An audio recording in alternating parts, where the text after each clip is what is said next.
hard not to see how much like the presidency late night still remains. The Mount Rushmore of late night is the same as the Mount Rushmore of Mount Rushmore.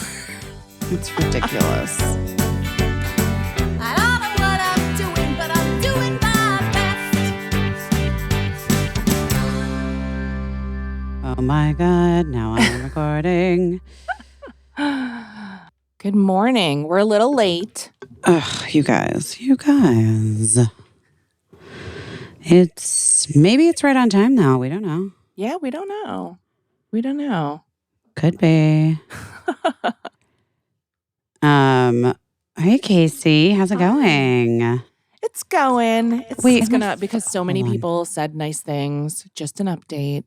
Yeah. Be different by the time you hear this.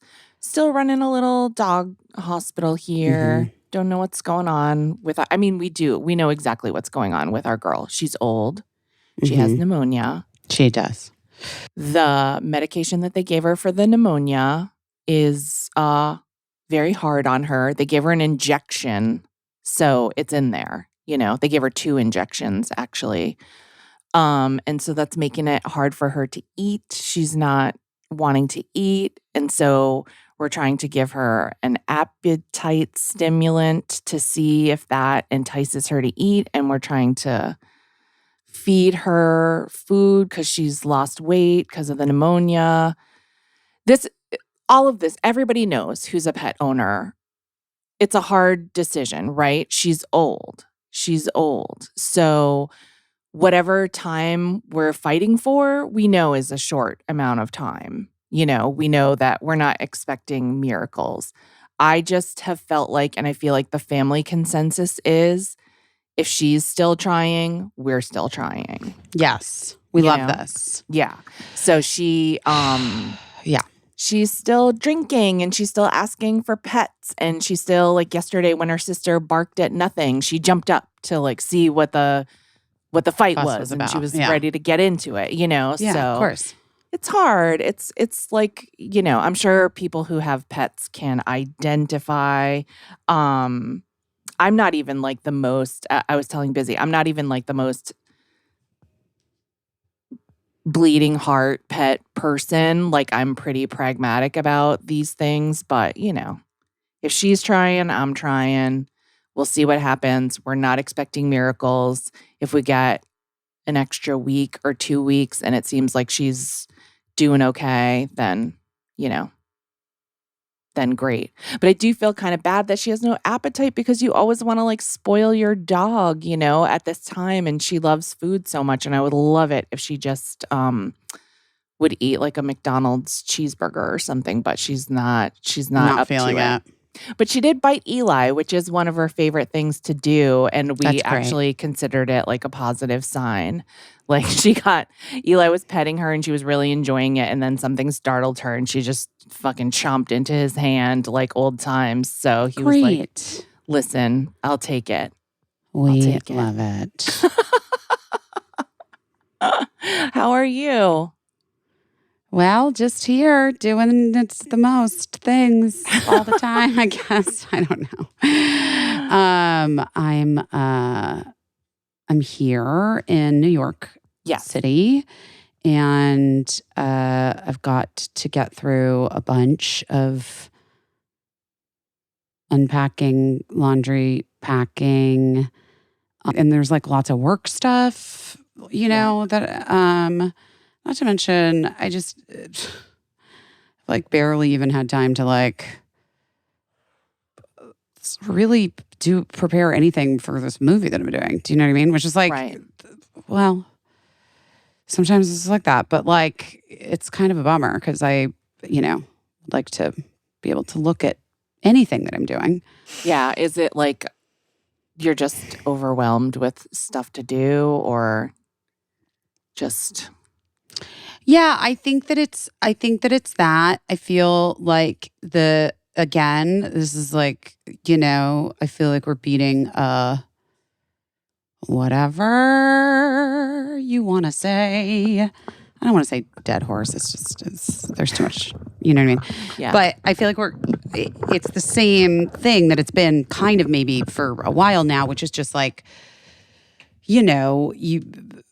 everyone's kind of like inundated with what is happening in the world. Like Gaza this week has been really overwhelmingly horrific and upsetting. Yeah. That's in the world. Yeah. In addition to, oh my God, I mean, so many things. I mean, I don't even, I don't know, where do we start? But the point is, like, we were taking in all of that all the time. And then you're like, oh, and I have like 4 big suitcases that I have to unpack and like get all my kids' stuff together. And I don't really have any, I mean, just gonna be honest, I like don't have an assistant now. I know that's like, yeah, I'm so lots of people don't have assistants. I'm like, sure. Also, lots of people don't have to do a lot of the things that I have to do. And I have to do a lot of things. Right. And so, I don't really have much help. And like, Cricket helped me put away her own stuff. You know what I mean? Yeah. But like, yeah, I think anyone who's a single parent can identify with when you're on duty. You're all the way on duty, and it makes you realize like how much help is important, how much. yes. Yeah. It's a lot. It's a lot. And you also just want to like fucking have a moment where you can just like lie on the floor and like not do anything. Do you know what I mean? Exactly. That's what I think. That's what I hear from friends who are single parents is like the whiplash between when the other parent, if they're doing a good job of co-parenting when they're on duty, like the instant, like, what do I do with myself now that I'm not 100% on duty as a parent? Like some people have a hard time with that, I do not. I'm great.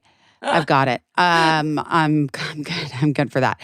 But I do, there are just like so many things at any given moment that I'm like, fuck, I need to do that. Fuck, I need to do that. Yeah. Shit. And also with love, you're not the most executive, functionally gifted person in the world. No, I'm really not. I'm Right. really not. And like, I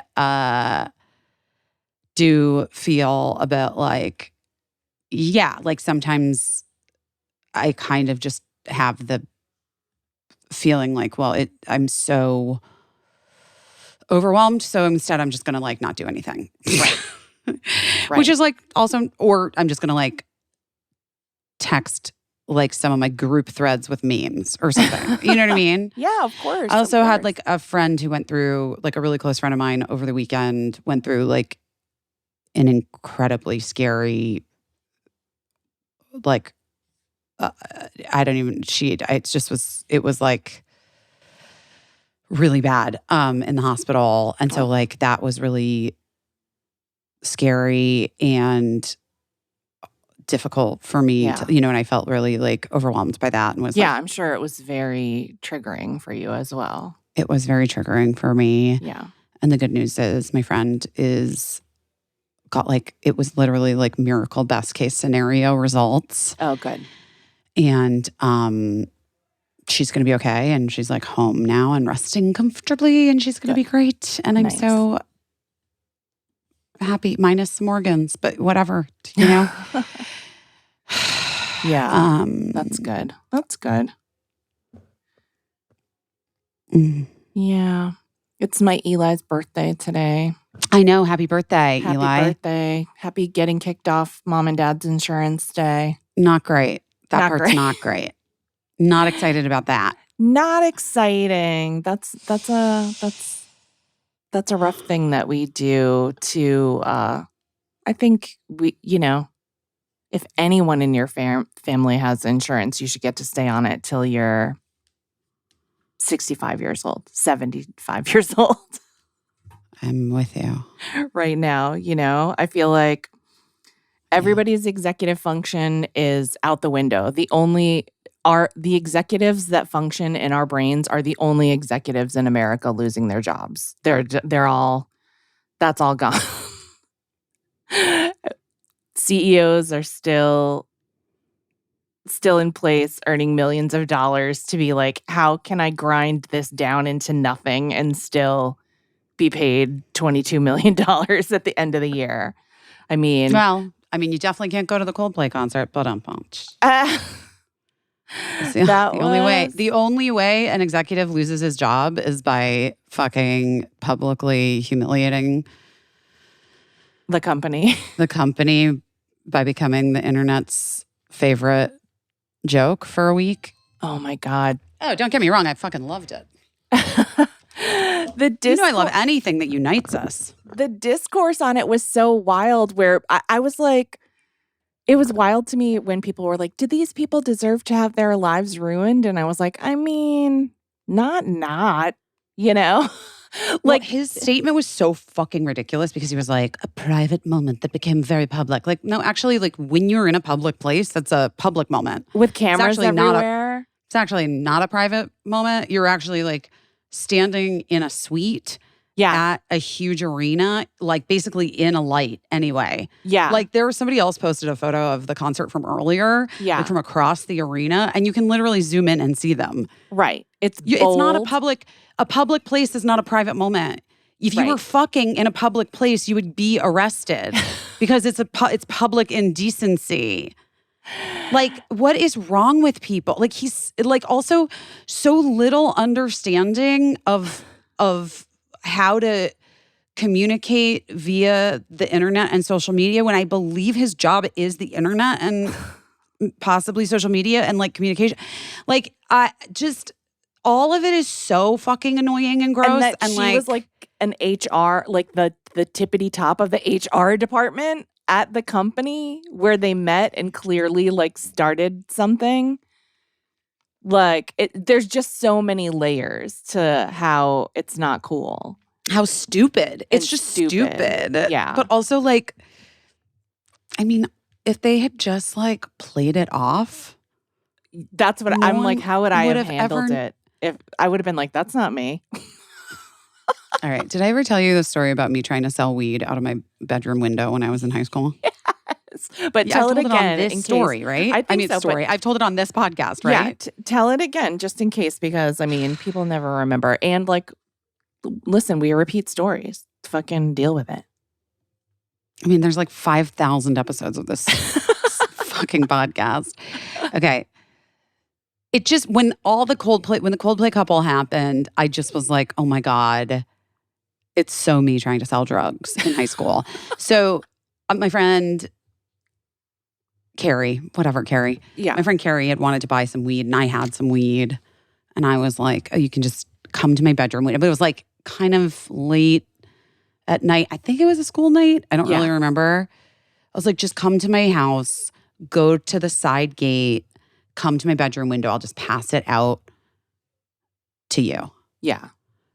But my mom had already put the alarm on. My parents were big alarm users. They love their house alarm.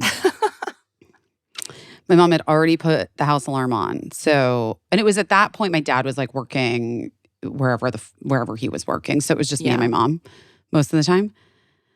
So I went and I had to turn the alarm off, then open my window, just the crack that it was allowed to be with the alarm, you know what I mean? Yeah. Where the sensor was. Yeah. And I think I had to take the screen off, which was like a whole other, I wasn't planning on that. And then, so I do that as fast as I can. And then I go back and turn the alarm on. And then I'm sitting in my bed waiting. And I'm like, I'm a badass. Like, I'm doing this. Yeah. I'm selling drugs, guys. And then my bedroom door opens. It's my mom in her like house coat. And she's like, what the fuck, Busy? What are you doing with the alarm? Why are you turning the alarm on and off? But as soon as she opened the door and started talking, the weed, which was in like a little like, you know, pouch from a head shop. Like, you know what I mean? Like a little like embroidered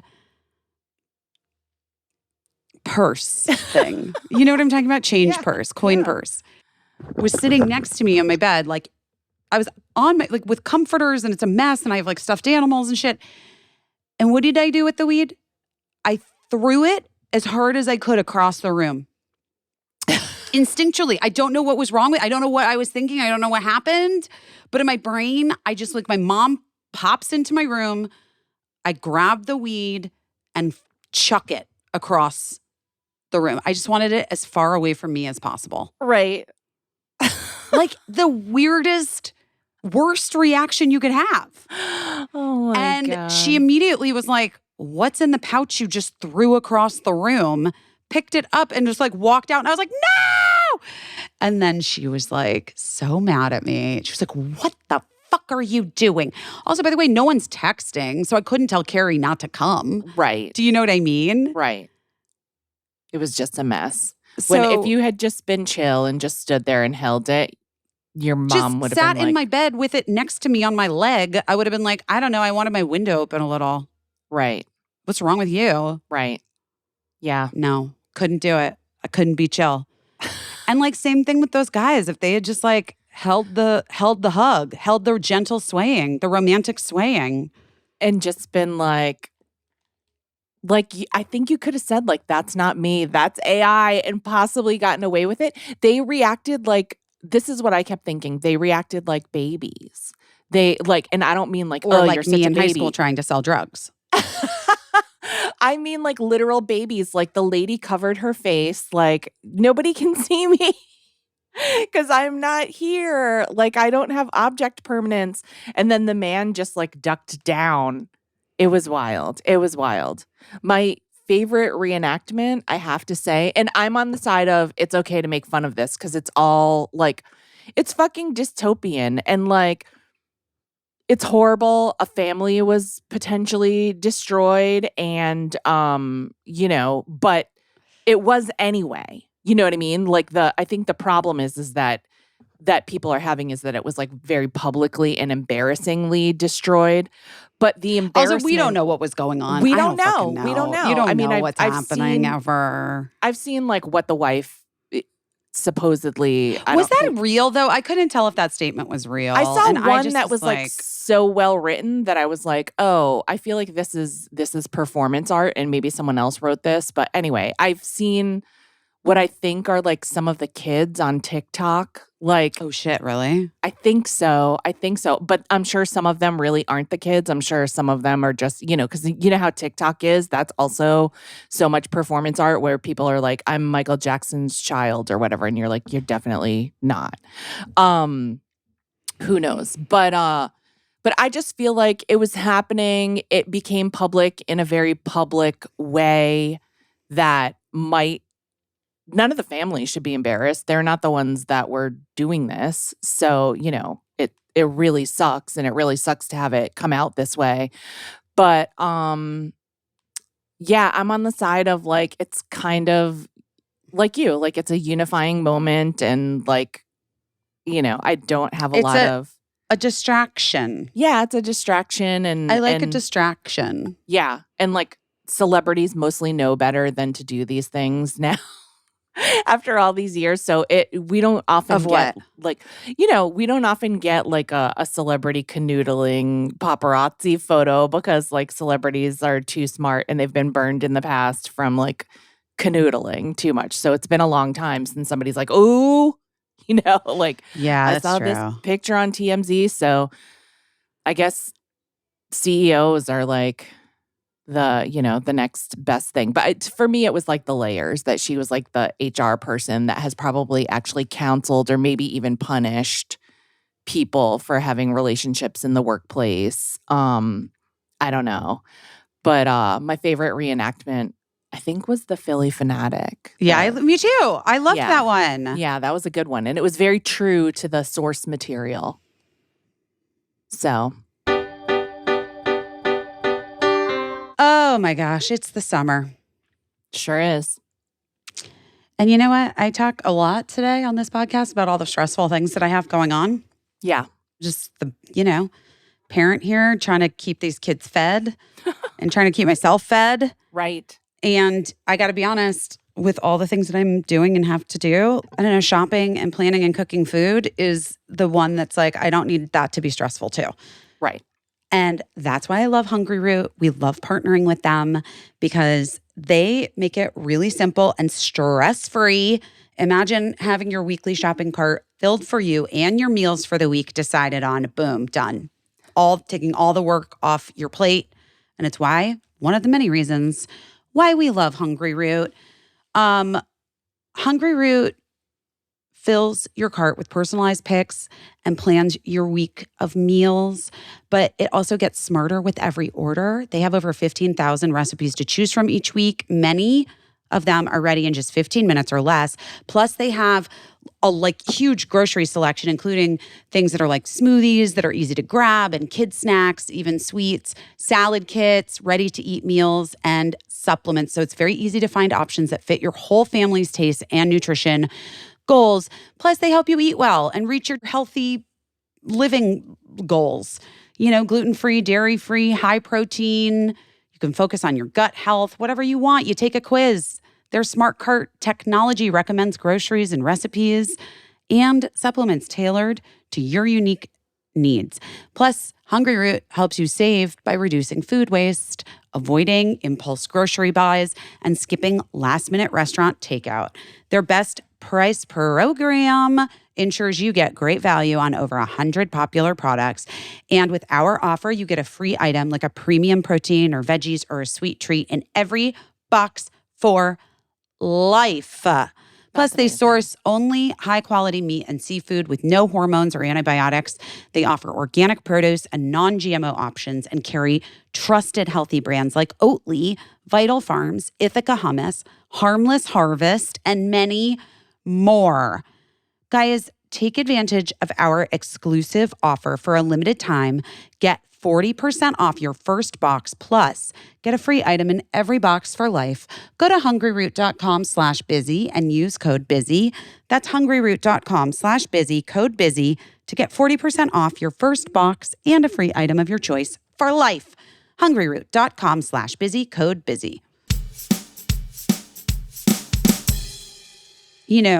We've talked about this before. There is research that has found that over 90% of parents are concerned about microplastics in cleaning products. And by the way, we should be.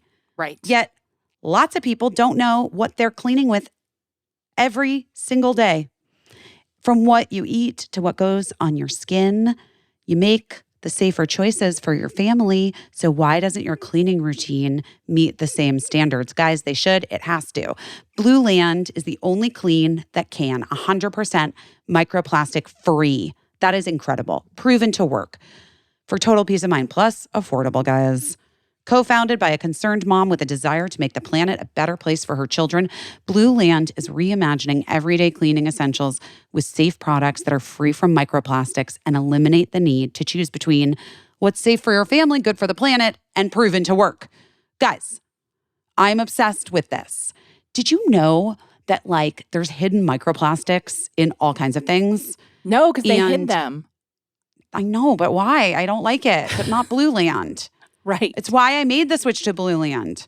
Across all the cleaning products in my house, their products meet the highest standard of clean. They're effective and they're gentle on my family. I'm not worried about Gina and her sensitive little nose. Right. I also just like them because they're really nice. They smell nice. They look nice. They work well. Totally. So, I appreciate all of the things that Blue Land is doing for the earth, but I also appreciate that they're putting extra attention into making good smelling, good working, attractive products that make my life easier and I don't have to have ugly bottles stored all over. Also, I just love that the products are independently tested to perform alongside major brands, but they're free from dyes and bleach and harsh chemicals. And I do just have to say, if you were a kid who grew up in the 80s, 90s, whatever, early 2000s, and you watched a lot of TV, those commercials really get in your head about what works and what doesn't. Do you know what I mean? Yes. But I'm here to tell you, because even I, a little bit for a long time, I was like, well, is it going to work as well as name brand? That I have been indoctrinated to believe is the only thing that could ever clean my windows. Right. Yeah. It actually really, really works just as well. Right. And is better for you and the environment and so much chicer. And don't we really just all want to be chic? Also, I'm obsessed with the dishwasher tablets because they're proven to work, but also no microplastics in them. Thank You. Yeah. The laundry Same with the tablets, laundry tablets. toilet tablets. Boom. Well, the toilet tablets are amazing. We know that. Obsessed. Anyway, guys, Blueland has a special offer for you, our listeners right now. Get 15% off your first order by going to blueland.com/best. You don't want to miss it. Blueland.com/best for 15% off. That's blueland.com/best to get 15% off. And then immediately after we ended the podcast last week, I feel like the news came that Stephen Colbert had been canceled. Oh, right. I forgot. You forgot. You forgot that. No, I forgot we haven't talked about that. I know we haven't talked about it. It's a lot. Here's the thing. Do you know the story of the monkey's paw, right? Yeah. Like about how there's this magical monkey's paw and you wish on it. And I guess you get like, how many fingers does a monkey have? 5, maybe? You get 5 wishes. And what you learn, I mean, English teachers tell me if I'm wrong because I haven't read The Monkey's Paw in a long time. But I think what you learn as you make your way through the 5 wishes on the cursed monkey's paw is that you have to be so specific with your wishes. Well, that's always the thing. That's the same thing with like Aladdin, right? Yes. You got to be so specific with your wishes because that fucking paw will find a loophole to make you wish that you never wished that wish. And so all I've ever wanted in my life is equality for women and all people. All I've ever wanted in my life is parity. And I mean, like, so like comparable circumstances for women and all people and white men. And there are so many times where I'm like, this is not the equality that I wanted. I didn't want Stephen Colbert. I wanted women to have late night talk shows. I didn't want Stephen Colbert and all other talk show hosts to potentially not have talk shows. I didn't want that to be the equality, that nobody has them because of like tyrannical government. Possibly. I mean, to me, it seems definite. But yeah, so this might be on me not being specific enough in my wishes. I wanted equality in late night. I didn't want that. I didn't mean that to mean everybody gets canceled. Well, so far, not everyone is. So far, no. He's just making rumblings about who's next and what Donald he can Trump? do. Yeah. And I will say that, like, Stephen Colbert is, I think he's a wonderful person and he's been good to both of us. I will say that I think that I'm pretty confident he'll go on to do great things, independent of a television network, perhaps. I don't know what he'll do. I think he will survive. He has certainly survived more difficult things than a dumb old TV show being canceled in his lifetime, if you know anything about Stephen Colbert. And I think that he's really, really smart and so talented. And obviously people love him and people are rallying to his side. And I think that is more powerful than corporations or government. So, I think it sucks, and it sucks for the people that work on the show. I have so many friends who work on the show that I've just been texting with saying like, it's going to be okay. And by the way, like, you're going to make history in the coming months. And, and that's due in part to the hard work that you do for this man to like, to hold him up or whatever.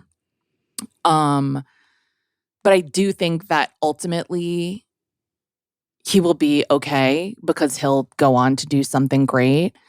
This is not the first person that Donald Trump has like set out to destroy, So, and our friend Rosie O'Donnell, certainly her life has been, it didn't shake out the same way that the Stephen thing did, but it was, I'm sure, I don't know, she's never said because she's so tough and so brave, but I'm sure there were times when it was fucking scary for her to be at the top of Donald Trump's enemy list. And then like he just brings her up again out of the blue right before Jesus. Steven got canceled, you know. Yeah. So anyway, I don't know, man. This is not the equality that I wish for. No, it's not. That being said, like again, like the national like support for like when they were like everyone in late night came out to support Steven and it was so exciting and so celebratory, but it was like it did stab me in the heart a little bit that there's not one woman, not one woman, not one person of color that made it to the point of being important enough to be there. Yep. Yeah. You want me to jump in on that one? I mean, if you want to, I think like it's a fucking bummer. It sucks. It actually fucking sucks. It sucks and it's weird and I don't love it. I don't love that it's like that what we do is not considered real to those fucking guys. I don't love it. I don't love that I'm not considered a part of their fucking besties. And by the way, it's so fucking like Jon Stewart posting like late night besties. It's like, yeah, fucking use the words that girls use because you think it's funny. Right. But don't invite the fucking girls. Right. Like Amber could have been. I mean, Amber? Yeah. Taylor? Yeah. It's Chelsea? Yeah. Jean Smart. I mean, they might have invited Jean Smart. And like, and I get it. They didn't have any past hosts. So also like Dave wasn't there. Conan wasn't there. Leno wasn't there. I have a show. That's a late night talk show. You do. Yeah, you do. And it's hard just so because you know. Like Anderson Cooper doesn't. And also, I'm just going to say something. I really mean, and I really do think this, and you may disagree with me, and that's okay. We're allowed to disagree. But I really think that if Watch What Happens Live was hosted by a woman, those guys wouldn't consider it a late night talk show. No, I don't disagree with that. I don't disagree. I think they would think it was like, you know, like a show for women that watch Bravo. Yeah. Yeah. Not a real late night talk show. Right. I don't disagree with that. I think that, well, listen, like every time a woman gets a show in late night, there's always a caveat, right? Like Taylor Tomlinson's show isn't a late night talk show. It is a game show, like a comedy panel game show, right? And when Samantha Bee was on the air, it wasn't a late night talk show. It was a political commentary show. But like The Daily Show is a late night talk show. So like there's always a caveat. And so with us, it's like it's a late night talk show, but it's on a streaming app and it's on a shopping network. But all of these caveats are because this is the only way a woman can get close to the buffet table. You know, this is like those are the only avenues that are open right now. And so, you know, Amber Ruffin, her show is done, but she's on another political show on CNN now, also a part of Seth's show. And I know she's not the host and, you know, but that's how it fucking is. Like there are no women because there are no, you know, so it always strikes me how very much like the presidency late night remains. Only two jobs that I know of where a woman. But also, why did you say Jean Smart? That's not even No, real. I'm just saying they could have at least had like a fictional lady. A fictional late night host woman. Because apparently that's the only place where it works and a woman gets to do anything on her own terms is when it's made up. And it gets to be a smash hit. Right. You know, that show is a smash. And so I don't get what the disconnect is. Well, because it's made up, you know. People love it in theory and in fantasy. They just think what they do is more important. Like all Yeah. fucking men. They just think what they do and the way that they fucking do it is more important and means more than when women do it and where they do it. And Yeah. that's fucking it. Yeah. Like, they just think they're better. It is just what it is. And by the way, not for nothing, it never even occurred to them. They didn't even think about it. Right. Yeah. It didn't occur to a lot of people. I was very glad when I saw like, you know, a couple of like feminist writer friends who was like, this is really great. And you have to say the caveat because it's true. Like, Steven is great. We love him. We're glad he exists. All of these guys are great in their own ways, and they've been very important to pop culture and culture.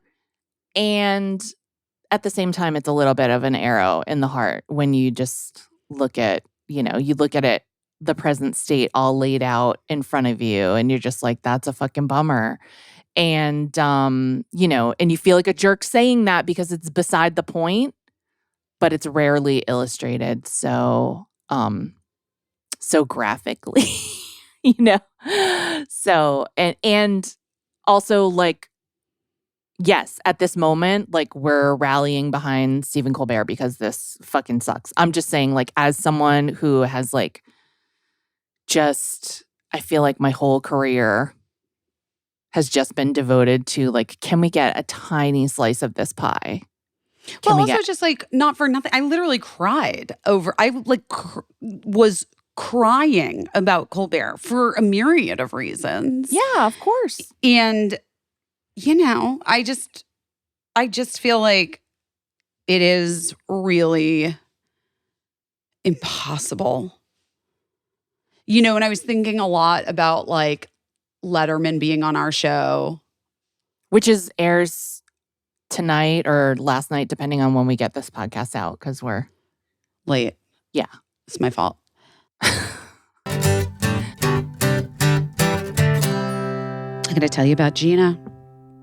How's she doing? She's good. She's loving her Ollie food. Yeah. Ollie delivers clean, fresh nutrition in 5 drool-worthy flavors, guys, even for the pickiest eaters. Gina's she's not the pickiest eater, if I'm being honest. She's pretty picky. She is pretty picky. I feel like she's refused my offerings. She has. Past. Yeah. Yeah. But not since we made this switch to Ollie. Yeah. It's made in U.S. kitchens with the highest quality human-grade ingredients. Ollie's food contains no fillers, no preservatives, just real food. And here's the thing. Healthier food means a happier dog, more energy, shinier coats, better poops. And that was our issue. We needed that poop to get better. Right. They have protein-packed recipes. They've got fresh beef with sweet potatoes, fresh turkey, and blueberries. Gina loves it. She really loves it. I love that Ollie has a 30-second quiz, and then they create a customized meal plan based on your dog's weight and activity level and other health info. And then you get like a little welcome kit. You get your first box with 2 weeks worth of meals and a free storage container for mess-free serving and a little guide on how to gradually switch them over to their new diet so that they like it. The containers are really cute too, by the way. They really are. Anyway, you guys, you can customize a plan. Ollie offers 3 meal plans to choose from. You choose between a full fresh plan, fresh topper plan, or a mixed plan with their freshly baked recipes for your little baby. Plus, they have treats and supplements. And Ollie's the only fresh dog food that comes with an unlimited routine health screenings, so you can get your pup on track to living their healthiest, happiest life. Also, I just want to say, shout out Gina. She has lost 0.5 pound. Wow. Which is a big deal when you only weigh 40. It is. Good job, Gina. She's reaching her health goals. Dogs deserve the best, and that means fresh, healthy food. Head to ollie.com/best. Tell them all about your dog and use the code BEST to get 60% off your welcome kit when you subscribe today. Plus, they offer a happiness guarantee on that first box. So if you're not completely satisfied, you're going to get your money back. That's OLLIE.com/best. Enter code BEST to get 60% off your first box. You guys know how much we love Goodles. We love it because nutrient and protein-packed mac and cheese has been a staple in both of our households for at least the past year. For sure.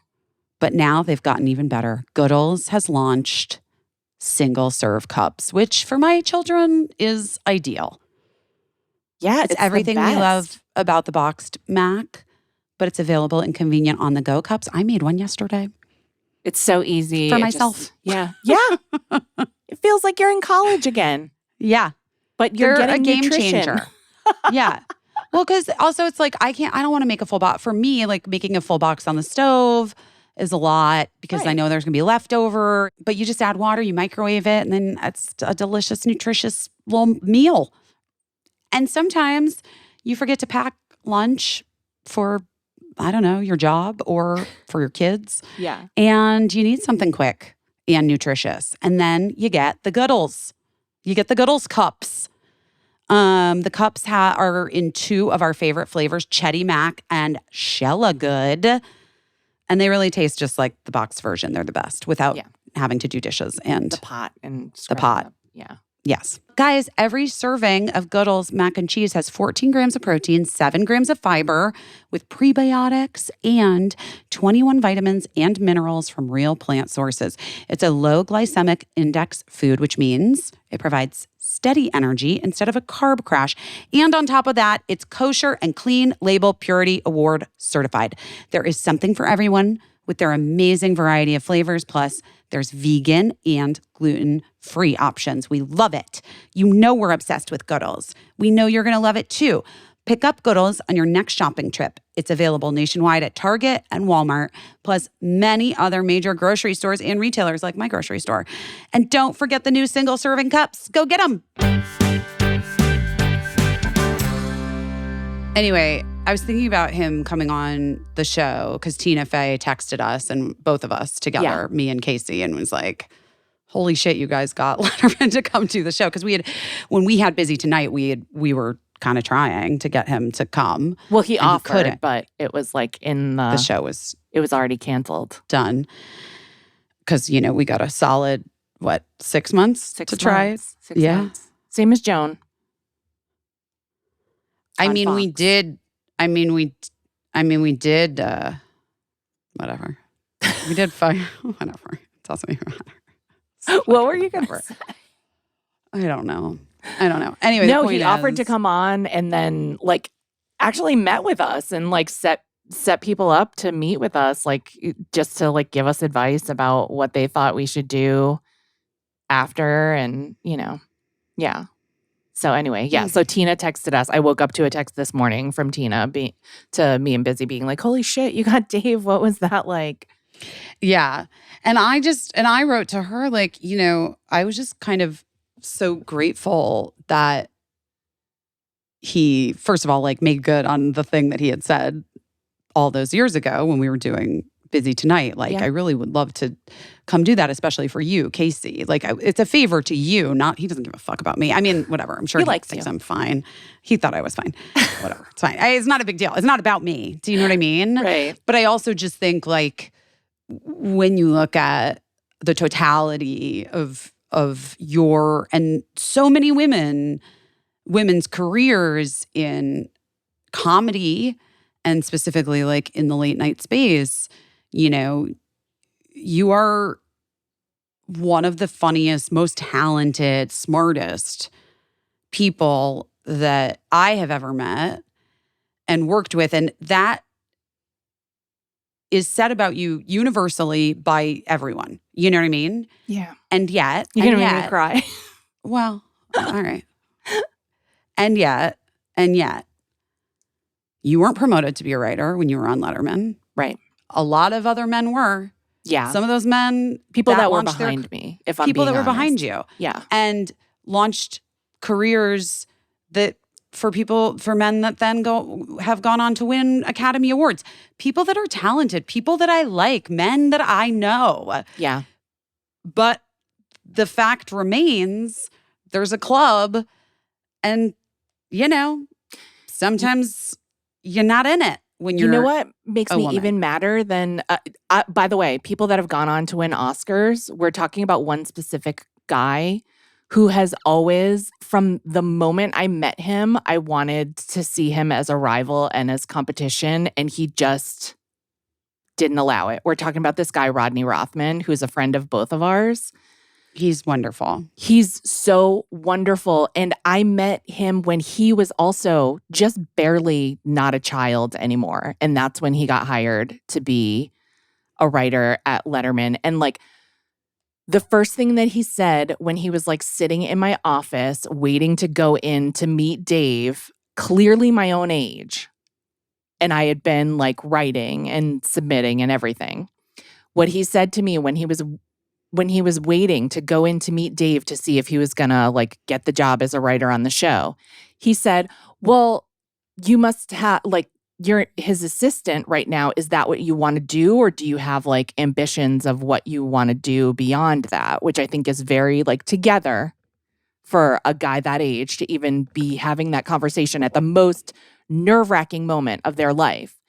And I said, "Well, actually, I want to be a writer." And he was like, "Oh, geez, well, you must hate me right now." And I was like, "Yeah, I'm not, I don't love the situation. Yeah, I don't not know thrilled. you."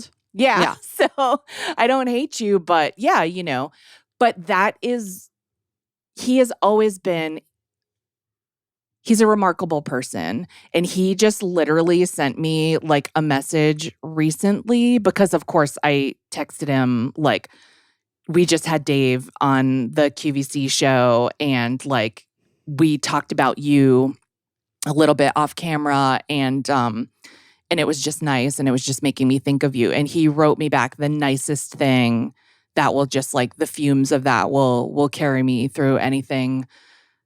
It's just, it's hard. What I was going to say before I got sidetracked, when I said that people got promoted ahead of me to be writers on that show, less than the people that went on to be super successful, the ones that really bother me are the ones that got a shot and totally flamed out. Right.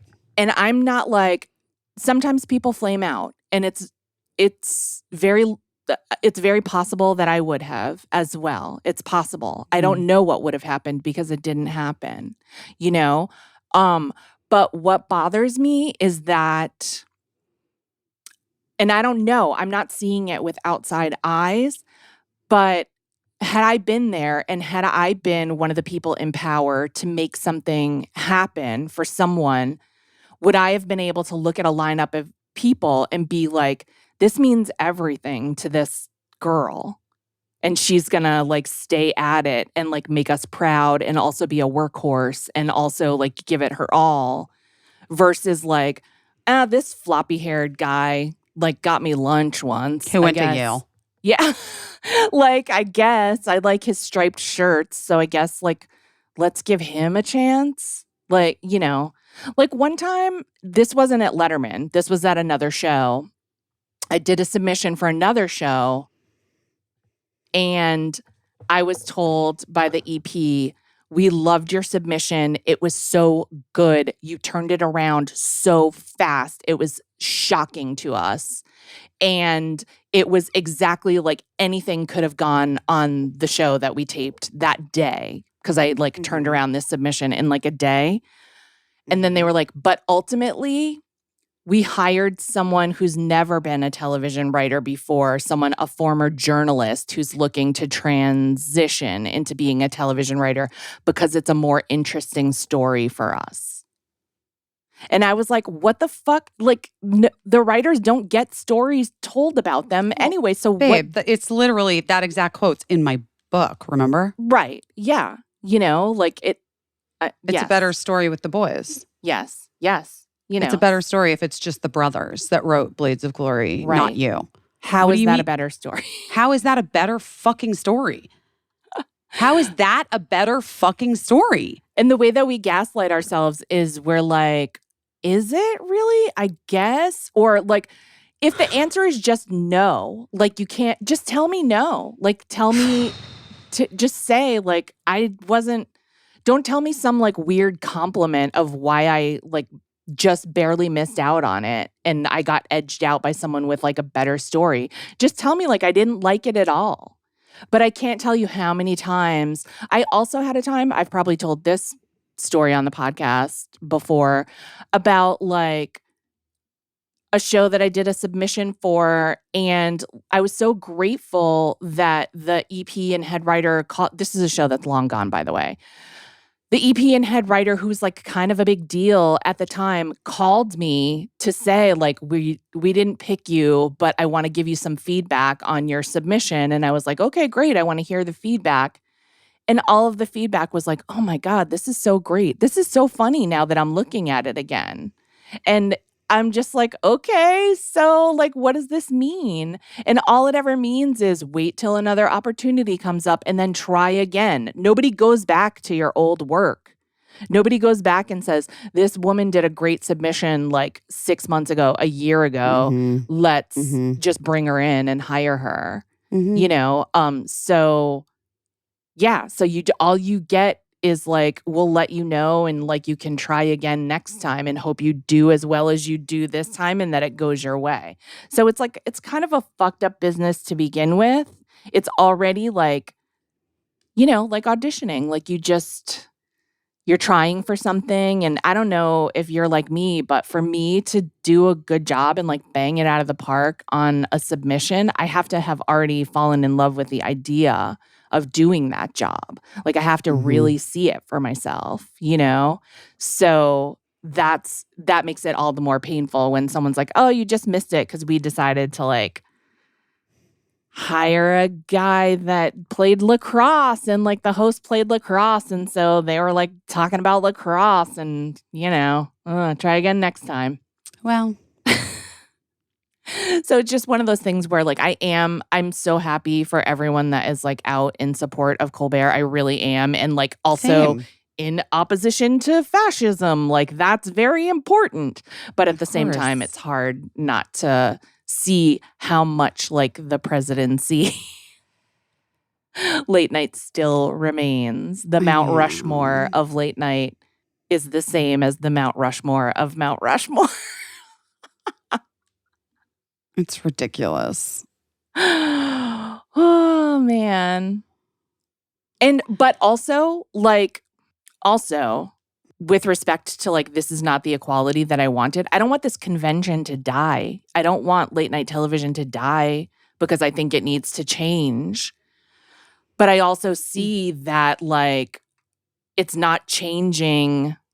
It's going to have to change now. This like is forcing change. You know what I mean? Like, I don't know what that is. I don't know what that looks like. I don't know.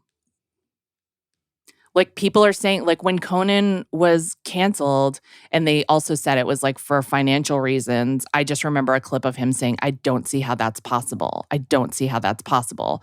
And like, I figure if it's really for financial reasons, and I know that financial reasons are very hard to track with respect to a big television network. And like, especially with streaming and things that are online, YouTube, all those, you know, all those vectors for potentially earning money or not earning money, all those vectors, social media for sharing the show out. I believe it's very hard to say this show is losing this amount of dollars, but I bet in the case of someone really important, you could like bring in a forensic accountant to explain it line by line, and I don't think anyone's done that. So, you know, it's just like it clearly something has to change. I don't want late night to die. I think that's so sad that, you know, and I know it's a different world. Carson had 25 million people watching every night or some shit, and Stephen Colbert has like 2 million, you know? Right. And Greg Gutfield over on Fox, I don't know that you could call that comedy for me. But he has a very big audience. It's at 10 p.m., so it doesn't count exactly as late night, you know, according to, and also he's like an outsider. He's like a right-wing, sympathetic outsider to like the late night convention. I understand that. He's only criticizing one side. He's not both sidesing it at all. But his audience is big. So I don't know what the solution is. I've been called in many times to like have a meeting with, that's also funny, is that's a thing. I've been called in many times to prognosticate on like what might be the problem with a show that's not doing well, like what I see as an outsider as the problem, and get paid for a day to be like, oh, it's because blah, blah, blah. And I think I've been, for the most part, pretty right about most things. Not that people always took my recommendations or whatever, but right now I'm just like, ooh, I don't know. I don't know what the solution is. I don't want the convention to go away. But also like I'm not watching 1, 2, 3, 4, 5. I'm not watching 6 hours of late night television every night either on television. No. You know? So. But it's just, yeah, well, I mean, I think everything is kind of like adjusted. Do you know what I mean? Right. I mean, in all of media. Right. Yeah. TV shows too. Yeah. Yeah, I don't know. But I mean, you know, I want Steven to do what he does forever. And I hope that there's like yes, of course. A satisfying resolution for him. I feel like there's got to be. I don't know. I feel like there's got to be. Yeah. Yeah. And by the way, I love all those guys. Like various things about all those guys, with the exception of Greg Gutfield, who I've never really watched his show, so I can't even say. Well, I mean, I've seen little clips online, which is, you know, that's kind of like he wasn't there, right? They didn't invite him. No. But you know, I've only ever seen clips from a really long time ago, so I just think he's not the most comedy-filled comedian. But I love all those guys, you know. Yeah. Of course. Yeah. Yeah. But I'm like, it's kind of like, well, Carson was like the one true, you know, like that was the apex of late night, right? Carson. Mm-hmm. And he was everybody wanted to be Carson. Everyone can't be Carson. So what has kind of happened in a way is they've like split up the jobs. Like every network wanted to have a Carson as well. Like the Late Show started because Dave got a late night show on CBS because NBC picked Jay Leno. And so the only thing for him to do was either, I don't even know if this was an option at the time. I don't remember because I was a child and just starting out. But like, I guess he could have stayed and kept doing late night after Leno. But like, he kind of should have graduated to The Tonight Show. So his only choice was to go off. Same with Joan Rivers. She was Carson's constant guest host.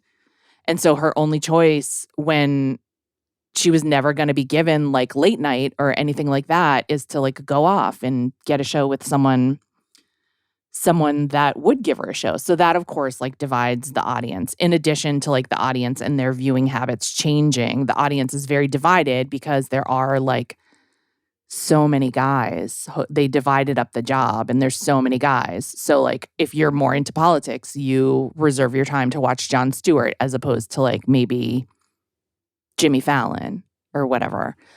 So everybody's like making those choices.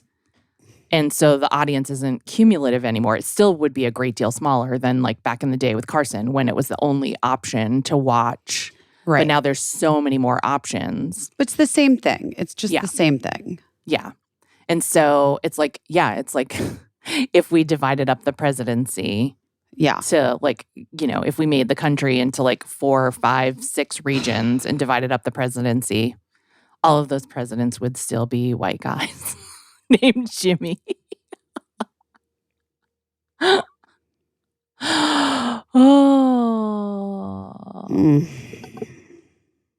It's complicated. It's complicated to love people and hate a situation, and then also like, you know, just, it's complicated.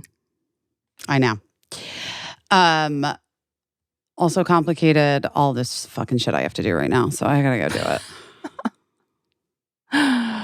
Oh my gosh. Well, if you want to check out David Letterman, it's like our summer finale on Busy This Week on Yeah, QVC we'd really Plus. appreciate it. We would love it. Plus.qvc.com. You can watch it on any device, or you can download the QVC Plus app on your smart TV. It's very easy to do. That's, if you have Netflix on your TV, it's probably possible for you to get QVC Plus on your TV. So if you figured out how to do it for Netflix or Peacock or any of those other little squares on your TV, you can put a QVC Plus square on your TV as well. Watch the Dave Letterman episode. I thought it was so funny. My son watched it with me. Eli watched it with me when I was doing like the edit on it, because I was like, I'm too close to this to like know if I just think it's funny. And he was laughing his head off, so that made me very happy. Because your kids never give up laughs to you very easily. I mean, always a joy when they do. They live to hold in a laugh that they otherwise would generously give to anyone else. Eli was laughing at Dave. He thought it was funny and that the whole thing was good. So, we're asking you to watch it. That's how these things stay alive. Yeah. So that'd be great. Thanks. And thanks for patience with us. Sorry. Being a little bit late. Well, Sorry. Sometimes doing your best is getting it in late. Yeah. Getting it in. This is our best this week. Yeah. And I'm really distracted. I'm sorry, but I have to do this thing by a certain time, and oh God, it's fucking annoying me. Okay. Guys, we love you. We love you so much. We will talk to you soon. We will talk to you so soon. Bye. Bye. I don't know what I'm doing, but I'm doing my best.